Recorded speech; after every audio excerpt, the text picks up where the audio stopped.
Hello everyone, I'm Dr. Sri Banerjee, core faculty for the College of Health Science and Public Policy, Walden University. And in this segment, I'll be going over risk factor number 10 for mass atrocities. And this risk factor is actually signs of intent to destroy in whole or in part of a protected group. And so facts or circumstances that suggest an intent by action or omission to destroy all or part of a protected group based on national, ethnical, racial, or religious identity, or the perception of this identity. Again, there's 12 indicators for this, or 8 indicators for this. So this is less than a lot of the other ones. Number one, official documents, political manifests, media records, or any other documentation through which a direct intent or incitement to start a protected group, to target a protected group is revealed or can be inferred in a way that the implicit message could reasonably lead to acts of destruction against that group. So this is a bit long, but as you can see, official documents, media records, all of these can lead to the destruction of the protected group. And there's a lot of phrases for protected group, historically marginalized, and other terms. Number two, targeted physical elimination, rapid or gradual, of members of a protected group, including only selected parts of it, which could bring about the destruction of the group. Number three, widespread or systematic discriminatory or targeted practices of violence against the lives, freedom, or physical and moral integrity of a protected group, even if not yet reaching the level of elimination. So these discriminatory practices, even though they may seem benign at first, they're not benign at all to begin with.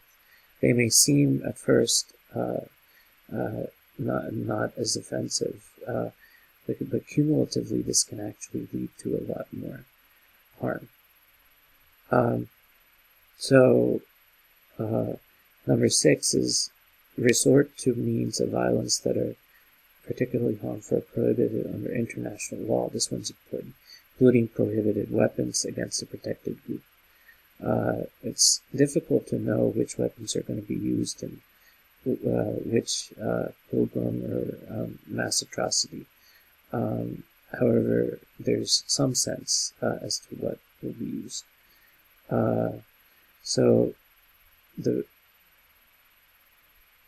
Some of these are going through, like number 4 is, so in this part, to finish this off, what I'll do is go back in a couple of parts. Number 4, 10.4 is developing policies which seriously affect the reproductive rights of women. Mass sterilizations are something that is a lot of times important and common. Forcibly transfer of children, and that took place in a lot of different regimes, like Pol Pot and in Cambodia, and then other different systematic mass atrocities.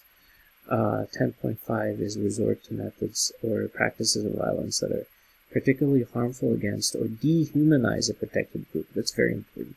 Dehumanize a protected group that reveal an intention to cause humiliation, fear, or terror, to fragment the group, or that reveal an intention to change its identity.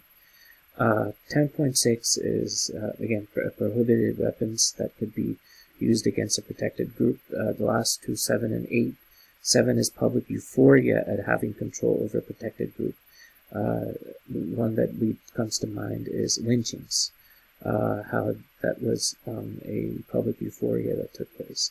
And then 10.8, attacks against or destruction of homes, farms, businesses, or other livelihoods of a protected group, and culture or religious symbols and property.